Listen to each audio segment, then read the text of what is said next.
Ya chicos, ¿qué tal? Buenas noches. Me presento. Mi nombre es Julio David Tiruquina Ríos, estoy cursando el tercer año de la carrera de medicina en la Cayetano Heredia y en esta ocasión voy a darles una clase de control hormonal del crecimiento. Vamos a hablar un poco de las hormonas que juegan un papel vital en este proceso que es el crecimiento, ciertas patologías, vamos a dar pinceladas, ¿no?, sobre lo que es, eh, que puede causar un déficit de vitamina D, por ejemplo, un sobreexceso de calcio y más. Vamos a continuar. Bien, los objetivos para esta sesión son, número 1, entender la relación entre el crecimiento y las hormonas paratiroidea, 1, la calcitonina, 2, y por último, hablar sobre el metabolismo de la vitamina D. También vamos a repasar sobre la síntesis, la liberación y el mecanismo de la hormona paratiroidea y la calcitonina. Y por último, conocer sobre la homeostasis de los minerales involucrados en el crecimiento. Esta es la agenda de esta sesión. Vamos a empezar por lo que es una introducción breve acerca del calcio y fosfato, el hueso, para seguir con la vitamina D, la hormona paratiroidea, la calcitonina, y por último, hablar sobre fisiopatología de enfermedades relacionadas. Bien, empecemos con una introducción. Tenemos que decir primero qué es el crecimiento, ¿no?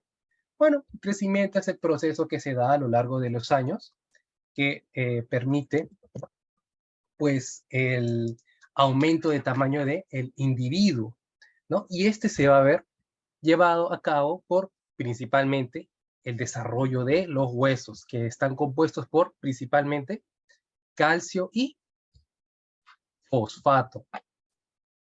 Estos dos componentes son los más abundantes en el hueso. Y vamos a ver su distribución a continuación. Este es el hueso y aquí tenemos que el calcio y fosfato son el 65% del peso del hueso. Ahora, sobre el calcio, miren nada más qué tan poquito hay que no esté en el hueso. El 0.1% está en el líquido extracelular, mientras que el 1% en células y el resto está en el hueso. Lo mismo sucede con el fosfato. El 85% está en el hueso, el 14% en las células y menos del 1% en el líquido extracelular. Veamos una gráfica para ahondar más en estos detalles. Miren nada más. El 60% es el componente inorgánico, que vendrían a ser calcio y fosfato, que van a estar formando los cristales de hidroxiapatita, que más adelante vamos a ver cómo es que se da. El 10% es agua, el 30% es un componente orgánico, el colágeno. De este 60%, el componente inorgánico van a ser otros iones, y de acá el componente inorgánico, que es la hidroxiapatita. Vamos a hablar un poquito acerca sobre la formación del hueso, pero para ello tenemos que tocar estos temas, ¿no? Si es que hemos oído sobre pacientes que están hipocalcémicos o con un exceso de calcio, ¿cómo? Si ya hemos visto que el calcio se encuentra, pues, en el hueso, ¿no? Igual que el fosfato. Bien, esto se debe principalmente por dos procesos: la calcificación y la resorción, que se pueden graficar así a gran detalle en esta imagen. El osteoblasto, esta célula que proviene de un precursor mesenquimal, va a estar con el trabajo de permitir la formación del hueso, mientras que el osteoclasto va a ser lo opuesto, es su enemigo, es su rival, va a encargarse de la destrucción del hueso. Muy bien, veamos. Este es el osteoblasto, el cual se va a subdividir dependiendo del proceso de calcificación en el que nos encontremos, en osteocito. Puede llegar a ser una apoptosis y una célula quiescente, ¿no?, que vendría a ser el osteocito. Y por otro lado tenemos el osteoclasto. Hablemos un poco acerca del osteoblasto y cómo es que se da, pues, la formación de los huesos, cómo se da el proceso de calcificación. Ok, para este proceso nosotros tenemos que tener en cuenta que ya nuestro osteoblasto formado va a estar liberando fibras de colágeno, ¿ok? Para posterior a ello, fibras de colágeno, no, perdón, disculpen, monómeros de colágeno, que estas van a empezar a hacerse ahí recién fibras de colágeno y van a formar lo que es el ostioide, que va a ser una estructura que posee similar consistencia a lo que es el cartílago, ¿no? Es como que una versión primitiva del hueso, ¿ok? Durante este proceso de formación del ostioide, algunos osteoblastos van a quedar atrapados en esa formación, ¿no? En esa, como que, enredamiento de fibras de colágeno, van a quedar algunos osteoblastos atrapados dentro de ellas. Y estas se van a llamar osteocitos. Bien, entonces, dentro del ostioide, van a empezar a precipitar diversas sales, producto de la presencia de los ocitos hacia la periferia. Y estas van a salir en forma de unos cristales que en un inicio no van a ser los cristales de hidroxiapatita. Estos se forman al cabo de unas semanas o meses de que ya tengamos el ostioide, ¿no? Entonces, aún no se tiene claro de dónde sale el calcio. Se tiene una vaga idea, ¿no? Se cree que el osteocito está involucrado en ese proceso de que el calcio salga ya de la periferia junto con el fosfato y formen los cristales de hidroxiapatita, que repito, se encuentran ya en las fibras de colágeno del ostioide. Pero se tienen ciertas moléculas que se sabe de conocimiento que se tienen ciertas moléculas que son vitales para este proceso. Aquí las tenemos. Número 1, aquí, el pirofosfato. Este pirofosfato va a ser la encargada de inhibir la cristalización y por ende, la calcificación del hueso. ¿Ok? El pirofosfato está en contra de la calcificación. Segundo, el NPP1 y el ANC son proteínas, son moléculas que van a apoyar a la regulación del pirofosfato, es decir, van a evitar la sobrecalcificación. Mientras que, por otra parte, el TNAP, el TNAP o el Tissue Non-Specific Alkaline Phosphatase, va a ser la encargada de romper el pirofosfato y asegurarse de que no sobrepase la actividad calcificadora cuando es necesaria, es decir, va a favorecer la calcificación, ¿no? Y estamos viendo que TNAP y NPP1 junto con el AN tienen pues, efectos que se contradicen, ¿no? Uno favorece la calcificación y los otros dos están en contra de ella. Bien, ahora nos toca hablar acerca de la resorción ósea, que como ya estamos viendo acá, es como la destrucción del hueso. Para este proceso juega una hormona muy importante, la cual vamos a hablar en mayor detalle más adelante a lo largo de la exposición. Pero aquí tenemos que la PTH, la vitamina D, son estas hormonas que van a jugar un rol en la resorción ósea. Vamos a tomar de ejemplo la PTH. La PTH se va a unir a los receptores que van a estar presentes en las células del osteoblasto, que están rodeando ya el hueso, ¿no? Estos son los osteocitos, este ya es el osteoblasto. Al unirse la PTH a su respectivo receptor, va a estimular la síntesis de RANKL. Miren, aquí estamos viendo, se expresa RANKL. Este RANKL se une a lo que es el precursor del osteoclasto. Muy bien. Entonces, al darse esta unión del RANKL contra su receptor en la célula precursora de osteoclasto, este receptor siendo el RANK, va a permitir que este precursor se diferencie ya a lo que estamos viendo aquí, a esta célula gigante que viene a ser el osteoclasto. Estos ya osteoclastos maduros van a diferenciarse y formar lo que es este borde en cepillo, que va a poseer un montón de enzimas ácidos que van a promover pues ya la destrucción del hueso, la resorción ósea. Pero los osteoblastos también pueden producir lo que es osteoprotegerina u OPG, que usualmente, comúnmente se les llama como inhibidores de la osteoclastogénesis, porque van a evitar que se una el rank L con el rank en la célula precursora del osteoclasto, ¿no? Es decir, inhibe la resorción ósea. También estamos viendo que el OPG se opone a la actividad del PTH. ¿Y cómo se descubrieron estas cosas, no? Bueno, todo esto es producto de investigación en animales, en ratones. Para el caso de la calcificación, se descubrió que al no haber una suficiente cantidad de TNAP, el pirofosfato era lo que más iba a abundar en este ratoncito y por lo tanto iba a tener pues huesos débiles, ¿no? Iban a ser muy frágiles, ¿no? Y acá el caso contrario es que ratones con una deficiencia de OPG iban a tener de reducción de los huesos, ¿no? Iban a también estar más en un proceso de resorción. Bien, y con esto ya podemos pasar a lo que es la primera pregunta. Para poder llevar a cabo el proceso de calcificación, los osteoblastos producen para inhibir la resorción ósea uniéndose al Les doy 1 minuto o 50 segundos para que me escriban al chat privado o al chat del Zoom. Anímense, no importa, vamos a repasar por todas las claves, vamos a ver cuál está mal, cuál es la correcta y por qué. Ya, vamos a seguir esperando a que lleguen las respuestas.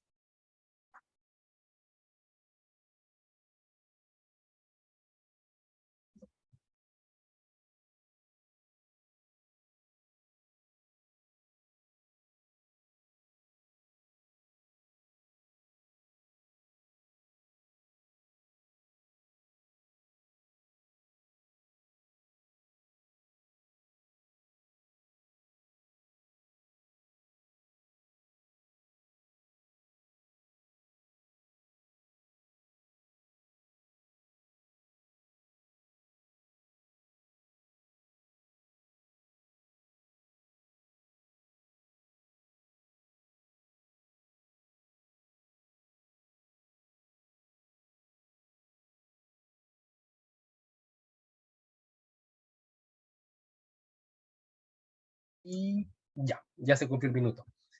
Ok, todos me han respondido la misma clave. Bueno, la clave es la C. Los osteoblastos producen OPG, osteoprogesterina, o el inhibidor de la osteoclastogénesis, y se unen al rank L. Eso lo hemos visto ya en la imagen anterior. Y aquí está justamente graficado, ¿no? Vemos que el osteoblasto está produciendo OPG, que se une pues a los receptores, al rank L, y evita que pues se una con el receptor ya del rank que está en el precursor del osteoclasto. Ya, vamos a ver por qué las otras claves estaban mal. NPP1 al rank L, no. De hecho, el NPP1 promueve la resorción, como hemos visto, ¿no? Junto con el ANC. ¿Ok? La otra clave era ANC al PTH, nada que ver, de hecho ni hemos hablado en gran detalle de la hormona paratiroidea, ¿verdad? Y la PTH a los receptores osteoblásticos, no, si queremos, de hecho, inhibir la resorción ósea no se tiene que dar eso, ¿no? Entonces la respuesta es la C. Ya. Entonces vamos a pasar ahora a tocar las hormonas. Vamos a empezar con la vitamina D. Vamos a tocar su síntesis, ¿ok? Estoy seguro que todos ya hemos escuchado acerca de la vitamina D, esta famosa vitamina que posteriormente es esa hormona y regula varios procesos en nuestro organismo, la cual automáticamente todos al oírla ya pensamos sol, ¿no? Exposición al sol. ¿Es necesaria la exposición al sol para su síntesis? Sí, pero ¿es la única forma que tiene para llevarse a cabo? No, de hecho no. Aquí como vemos, el colesterol que puede ser sintetizado en el cuerpo y proviniendo de la comida, va a pasar a ser lo que es el 7 de hidrocolesterol. Y es aquí donde ya se da el famoso pues, conocimiento que tenemos todos, que es de que, ya, para tener vitamina D tenemos que exponernos al sol, ¿no? Aunque no necesariamente, ¿no? Sí, el 7 de hidrocolesterol pasa ya a ser colecalciferol, pero no depende únicamente de la radiación de los rayos ultravioleta del sol, ¿no? También puede ingresar directamente de la comida, como vamos a ver más adelante en una imagen. Bien, entonces ya, del colecalciferol, a través de la enzima 25-hidroxilasa, se pasa al 25-hidroxicolecalciferol, o el calcidiol. ¿En qué órgano? El hígado. Y posterior a ello, ya en el riñón, vamos a tener que gracias a la enzima 1-alfa-hidroxilasa, se tiene ya el calcitriol, que es ya la vitamina D que hace efecto, ¿no? Muy bien, vamos a revisar a mayor detalle cada paso, empezando por esta zona, que es, pues, la zona de la piel. ¿Cómo pasamos a colecalciferol? Ya hemos visto, ¿no? El 7-deshidrocolecalciferol, a través de la exposición a los rayos ultravioleta del sol, pasa ya a colecalciferol. Pero nosotros podemos tenerla directamente de los siguientes alimentos: el salmón, el huevo, las gambas, ¿no? La leche, la mantequilla y un montón más. Bien, después estamos ya en la parte del hígado, donde vamos a tener pues la siguiente fase en el viaje de la vitamina D, el 25-hidroxicolecalciferol. Y acá les pongo esta tabla que miren nada más la importancia de esta tabla. Bien, esto lo que nos quiere decir es que la ingesta de la vitamina D3 siempre va a tener un tope. Esto se refiere a que por más que nosotros estemos consumiendo alimentos que tengan vitamina D o que estemos exponiéndonos al sol, va a haber un tope para cuánto 25-hidroxicolecalciferol podamos tener, ¿no? Entonces esto es un proceso regulado. Es difícil, imposible pasarse de esta cantidad de 25-hidroxicolecalciferol. Bien, y ahora pasamos a lo que es la parte del riñón. ¿Quién se va a llevar acá el premio por ser el lugar donde se da ya el siguiente paso? Pues el túbulo contorneado proximal. ¿Ok? Y acá también les pongo esta gráfica. Ustedes verán que la síntesis del 1,25-hidroxicolecalciferol disminuye mientras que el calcio está aumentando, ¿no? Es como una relación inversamente proporcional. ¿Por qué? Bueno, esto tiene su explicación gracias a las glándulas paratiroideas, que vamos a hablar de ellas más adelante, dónde se ubican, qué rol tienen, ¿no? Pero para mencionar unas cosas básicas, pues estas se ubican en la parte anterior del cuello, paratiroideas, en lo que es, pues, en la parte posterior de la glándula tiroide, ¿no? Que esta está en la parte anterior del cuello, ¿no? Van a ser 4 y esas van a ser las encargadas de secretar la hormona paratiroidea, ¿no? Bien, veamos. Ahora, ¿cuáles son los efectos de la vitamina D? Bien. Este es un resumen acerca de la síntesis. Nuevamente mencionamos los lugares donde se están llevando a cabo los procesos, nuevamente en la piel, el hígado, la parte del túbulo contorneado proximal de los riñones, de donde se pasa ya a lo que es la hormona activa, ¿no? ¿Y por qué es activa esta hormona? No es precisamente porque nosotros tenemos receptores nucleares para la hormona activa. Bien, y acá está justo lo que mencionaba. Al ser un receptor nuclear, ¿qué es lo que va a hacer? Promover la transcripción. ¿Qué más? Es un promotor de la absorción intestinal del calcio, así como también del fosfato. Y promueve lo que es la calcificación ósea y la función inmunológica. ¿Okay? Bien. Ahora pasemos a esta siguiente pregunta, que es más o menos un caso clínico. Carmen sufre un accidente mientras se encontraba de viaje hacia Cusco. El doctor determina que, producto del accidente, se dañó la zona en la que ocurre un paso importante en el viaje del colecalciferol. En base a la información brindada y en relación al metabolismo de la vitamina D, se puede determinar que 1. La zona dañada es el túbulo contorneado distal. 2. Si se descubriera daño en la parte anterior del cuello, lo más probable sería que la paciente sufra de osteoporosis en un futuro. Y, por último, estas dos opciones, habría un aumento masivo en las concentraciones de calcio y fósforo y hay una producción nula de 25-hidroxicolecalciferol. Les doy 2 minutos para que la piensen y para que manden sus claves por el chat privado, por el chat grupal. Y a ver.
Ya pasaron los 2 minutos, me han llegado varias claves.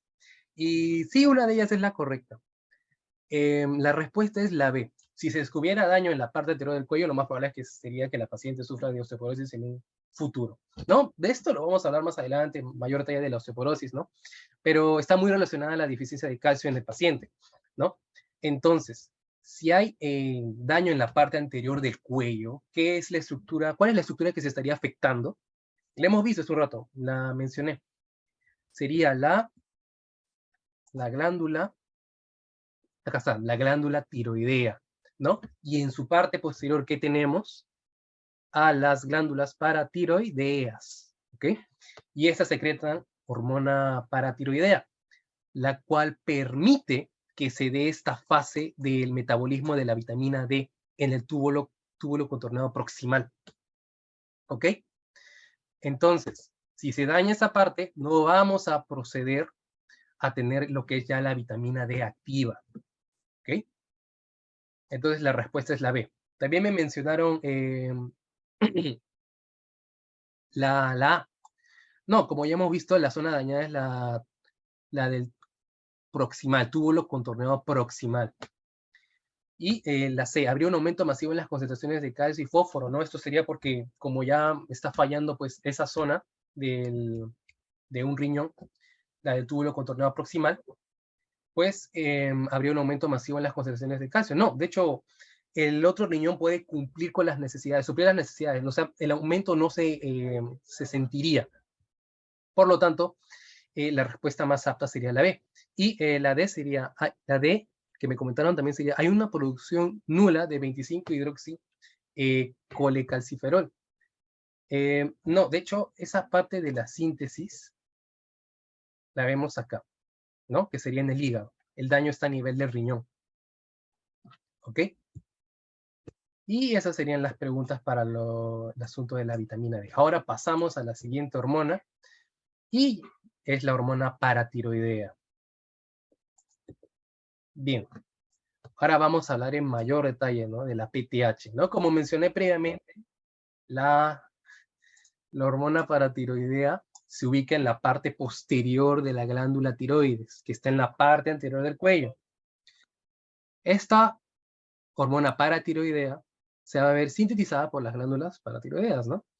Las cuales van a ser 4, ¿no? Y justamente están como que en los extremos de esta glándula.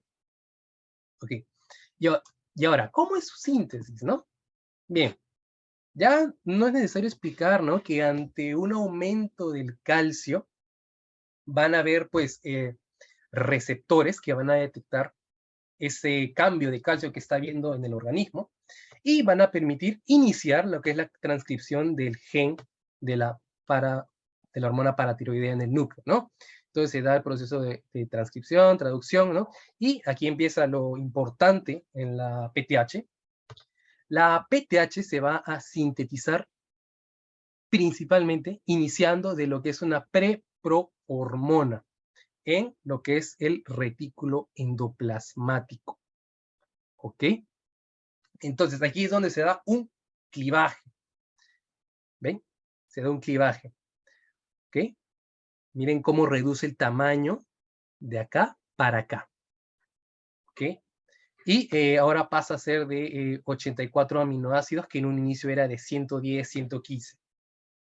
Bien, entonces, de ahí pasa a ser eh, ya empaquetada por el aparato de Golgi y pasa a los gránulos de secreción, ¿no? Y es ahí cuando ya está lista para ser liberada y que haga pues el efecto que tenga que ser, que vamos a ver más adelante, ¿no? Y como ya estamos viendo, tiene que ver con el calcio, ¿no? Con los altos niveles de calcio. Bien, vamos a ver los efectos. Promueve la movilización del calcio y fosfato en el hueso, ¿no? Esto es cuando ya hay un aumento de calcio extracelular, cosa que, como ya hemos visto, es raro que haya, no tiene que haber más del 1% calcio extracelular, no todo está concentrado en el hueso junto con el fosfato, así como también la reducción de la excreción renal del calcio y el aumento de la excreción del fosfato. También promueve el incremento de la absorción intestinal de calcio y fosfato y la resorción ósea, ¿no? Que como hemos mencionado al inicio, ¿no? La PTH se va a unir a los RANK, a los receptores RANK que están en el osteoblasto y va a permitir lo que es el desarrollo hacia el osteoclasto, ¿no? Y aquí estamos viendo que pues sale más fosfato y lo que se reabsorbe es, bueno, lo que no se ve tan botado es el calcio. Bien. Y ya aquí nuevamente estamos viendo que los efectos de la hormona paratiroidea, aquí vemos que están en un pique. Y aquí está otra hormona de la cual vamos a hablar más adelante, van a verse relacionados y van a chocar cuando lleguen a este punto, se van a oponer.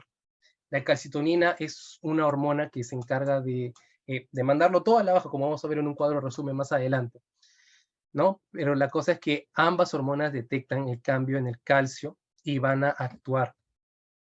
Bien, entonces, en resumen, a la baja del calcio, la estructura que detecta ese cambio que hay el calcio extracelular va a ser el Cas-R, receptor para calcio, sensible a calcio, perdón, y va a promover la síntesis de la PTH, ¿no? Lo que va a promover la resorción del óseo, el flujo de calcio hacia afuera, eh, menos reabsorción de fosfato y a nivel intestinal más absorción de calcio y fosfato, ¿no? Todo esto para compensar la pérdida de calcio. Y ya para terminar esta parte de PTH, tenemos esta pregunta. En relación a la síntesis de la PTH, sus efectos y su ubicación, se puede decir que las 4 glándulas paratiroideas se ubican en la parte anterior de la tiroides y se componen de células principales y células oxífilas. La PTH activa directamente a los osteoclastos. La PTH se une a sus receptores en los osteoblastos, lo que va a producir liberación del RANK y se une al RANK L en las células preosteoclásticas. Y por último, en el retículo endoplasmático se da la formación de la hormona PTH propiamente dicha. Les doy 2 minutos para que la piensen y que me comenten por el chat cuál es la clave.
Y ya me están empezando a llegar claves.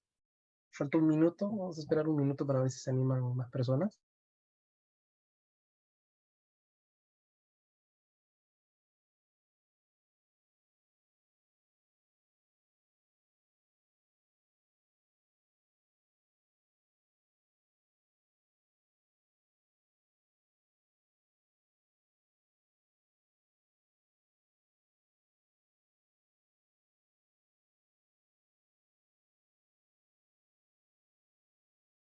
Y ya, ok, vamos a revisar las claves ya.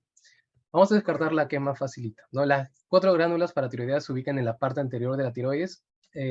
No, ya lo hemos mencionado, se ubican en la parte posterior, no están atrás de la tiroides, ¿no? La tiroides es la que se ubica en la parte anterior del cuello, ¿no? Y esta parte me olvidé de mencionar, pero sí es cierto, ¿no? La glándula paratiroidea se compone de células principales y de oxífilas.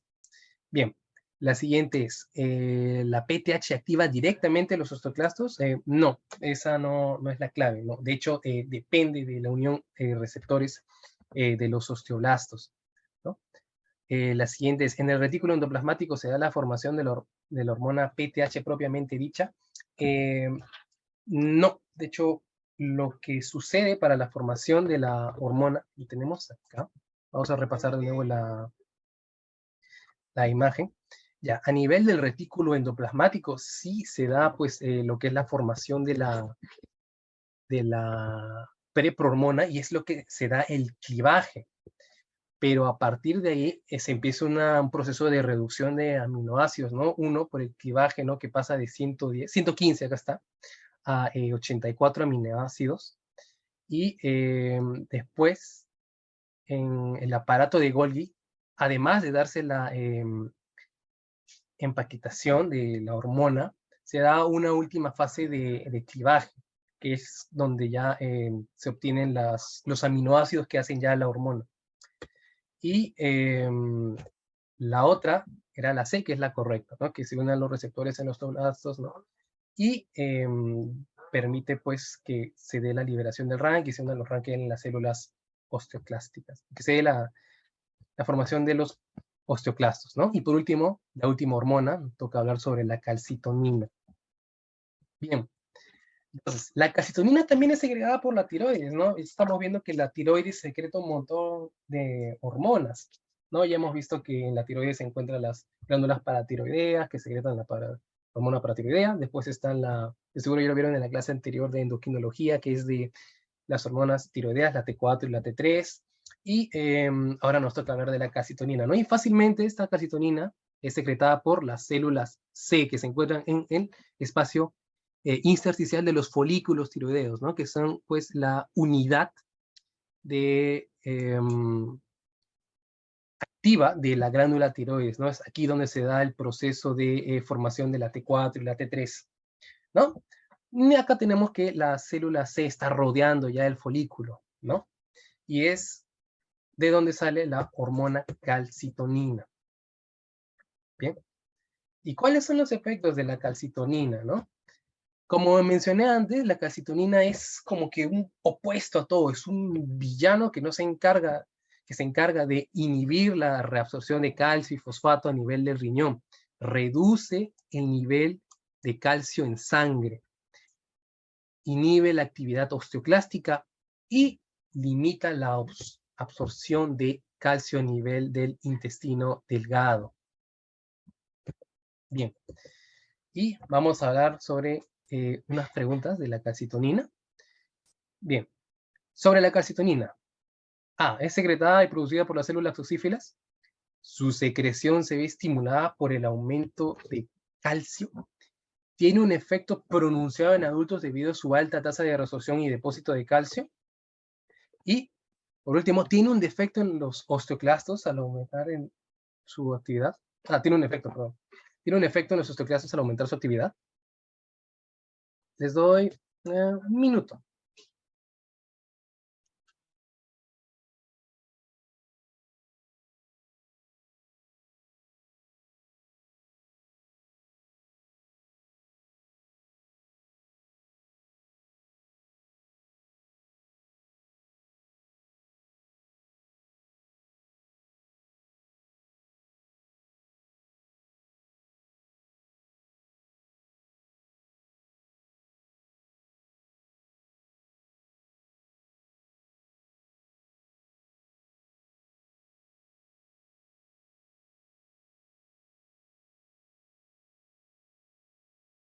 Bien, ya me llegaron varias claves. Ok. Ya, la primera hemos visto que no, de hecho sale de la célula seno, C, calcitonina, no relacionenlo por eso. Después, su secreción se ve estimulada por el aumento de calcio. Vamos a repasar esta más adelante. Quiero hablar de esta primero, de la opción C. ¿Tiene un efecto pronunciado en adultos debido a su alta tasa de resorción y depósito de calcio? No, de hecho, el efecto que tiene la calcitonina ya en adultos es casi inexistente, ni se cuenta. El efecto es pronunciado en niños, ¿no? Esta clave sería verdadera si fuera en niños, ¿no? Y la D tiene un efecto en los osteoclastos al aumentar su actividad. Vamos a responder la duda que hay entre la B y la D con la imagen, ¿no?, que hemos visto anteriormente, ¿no? Inhibe la actividad osteoclástica, ¿ven? La calcitonina inhibe la actividad osteoclástica, ¿no? Entonces, entre la B y la D, vemos que la calcitonina inhibe la actividad osteoclástica, por lo tanto la D es la clave incorrecta. Y por lo tanto su secreción se ve estimulada por el aumento de calcio, ¿no? Y eso lo hemos visto ya en el gráfico de la paratormona, hace unas diapositivas. Sí, ambas, la calcitonina y la PTH, se ven estimuladas por el calcio.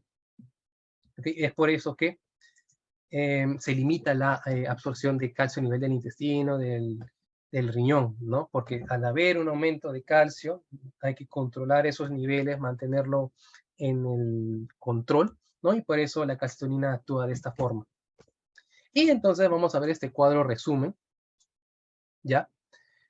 Aquí observamos la vitamina D, calcitriol, ¿no? Acá observamos la piel, ¿no?, donde caen los rayos ultravioleta y ya a la larga permiten la síntesis de la vitamina D activa, ¿no? Vamos a ver, a nivel del hueso, ¿qué hace el calcitriol? Promueve la mineralización, promueve la calcificación. A nivel del intestino, hay mayor absorción de calcio y de fosfato. En el riñón, más reabsorción de calcio y más reabsorción de fosfato. Y niveles de calcio y fosfatos séricos hay un aumento, ¿no? Precisamente por la absorción, el efecto que tiene el calcitriol. Después vamos a ver la PTH, la hormona paratiroidea. ¿Qué es lo que hace la PTH?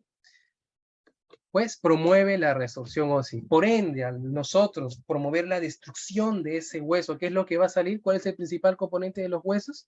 El calcio y el fosfato. Ya. Y en el riñón tenemos que va a haber un aumento en la resorción de calcio y menor reabsorción de fosfato. Los efectos se repiten, ¿no? A nivel de calcio y fosfato sérico, ¿no? Tanto el calcio como acá el calcio a nivel de reabsorción en el riñón aumenta y el fosfato se va a la baja. Y acá está lo que les dije, la calcitonina es un enemigo de todo. Aquí es todo a la baja, todo a la baja. Mientras que acá en estos dos es uno arriba, otro abajo. Baja la resorción ósea, por lo tanto no hay liberación de calcio y fosfato. La absorción de calcio reduce, al igual que acá y acá también, ¿no? Estamos viendo que va a causar, nomás se detecta un nivel alto de calcio, entra la calcitonina, regula ese calcio, dile baja calcio, se le dice al calcio que se baje, que controle, ¿no? Y por ende tiene estos efectos ya en estos niveles. Y ahora vamos a hablar de las patologías, ¿no? Patologías relacionadas, ¿no? Aquí tenemos esta imagen, que seguro ya muchas personas ya están pensando en lo que podría ser, pero vamos a empezar primero con lo que son los desórdenes paratiroideos, ¿no? ¿Qué va a suceder si tenemos una glándula paratiroidea agrandada? ¿Qué es lo que va a causar esta condición? Pues puede significar dos cosas. Un exceso de PTH producido por la glándula paratiroidea. ¿Y qué va a causar esto? Pues no va a haber un exceso de PTH.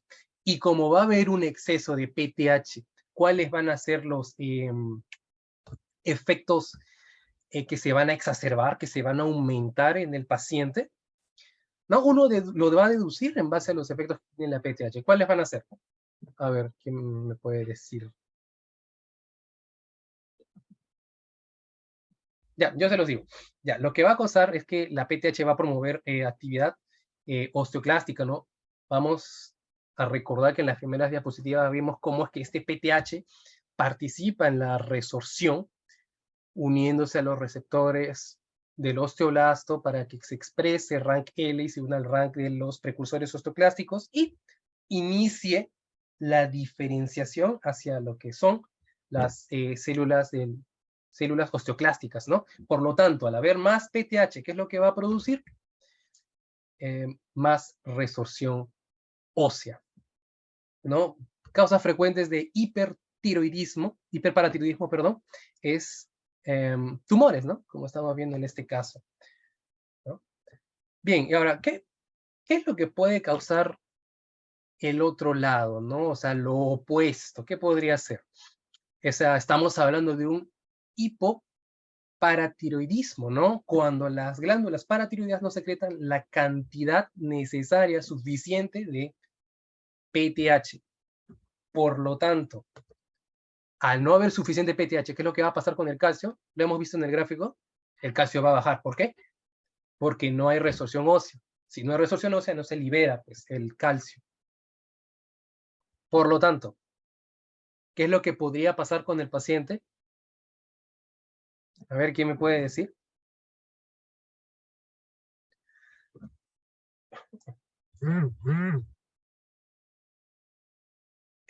Muy bien, ya me lo han dicho. Ya, puede causar osteoporosis, ¿no? Y es justamente lo que tenemos acá. Miren, un hueso normal se ve así. Muy bien, Eduardo. Un hueso normal se ve así, pero un hueso con osteoporosis se ve así. Miren nada más. Y esto se refleja en una radiografía de esta forma. ¿Ok? Quizás nosotros lo que más conocemos de esas enfermedades que están relacionadas al crecimiento de la osteoporosis, ¿no? Creo que es la enfermedad, la condición más famosa. Ok. Y es la que más afecta a los adultos que están ya pues por los 60, 65 años, ¿no? Y bueno, lo que va a suceder es que como no hay suficiente calcio extracelular, el hueso va a debilitarse. Entonces, por lo tanto, ¿qué es lo que va a pasar con el hueso? Se va a hacer más débil, el paciente más susceptible pues a lo que son las fracturas, ¿no? Y esto también está relacionado a la dieta del paciente, ¿no? Las proteínas, diversos factores, ¿no? Pero nosotros nos vamos a centrar en lo que son la hormona, ¿no? Que en este caso vendría a ser pues la paratiroidea, ¿no? Eso uno, y también que otra hormona podría estar relacionada con la osteoporosis.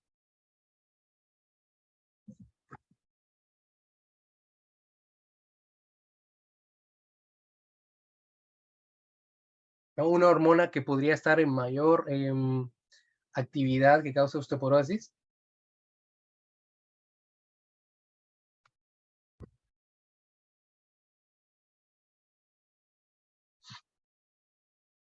Ah, de hecho sí, también podría ser el estrógeno, ¿no? Y también la calcitonina, muy bien, ¿no? Porque, miren, recordamos el cuadro anterior. Si se baja la resorción hacia el calcio baja, por lo tanto, hay osteoporosis, hay menor cantidad de calcio extracelular.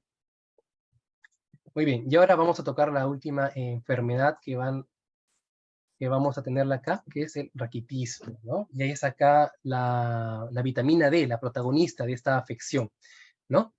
Un paciente con raquitismo se ve así, ¿no? Miren estas piernas que tienen como si fuese una forma pues, de curvas, ¿no? Como si fuese una A medio abierta, ¿no? Y miren, aquí tenemos cómo se diagnostica a un paciente con raquitismo. Ay, perdón. Baja vitamina D, bajo calcio sérico, hay un exceso de PTH, por lo tanto la resorción está arriba, el sulfato está abajo. Y, a ver, revisemos la etiología.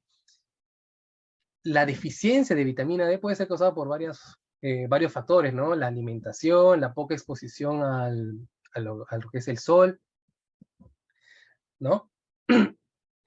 Y cómo es que este déficit de vitamina D provoca raquitismo en los pacientes, en los niños, ¿no? Principalmente en los niños. Pues bueno, la vitamina D, al no estar presente, la vitamina D, la cual era encargada de promover la absorción de calcio y fosfato a nivel de los intestinos, como ya hemos visto, esto va a provocar que los niños no reciban pues las cantidades adecuadas de vitamina D cuando más lo requieran, ¿no? Como por ejemplo se me ocurre invierno, ¿no? Entonces, lo que va a suceder es que se formen estas curvas, ¿no? Que se caracterizan por tener huesos demasiado frágiles, ¿no?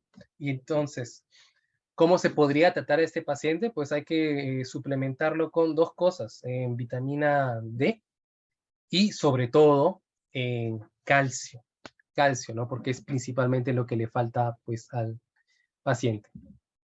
Y ya, con esto podemos pasar a revisar las referencias, ¿no? Estas fueron mis referencias del Gaito y también un paper.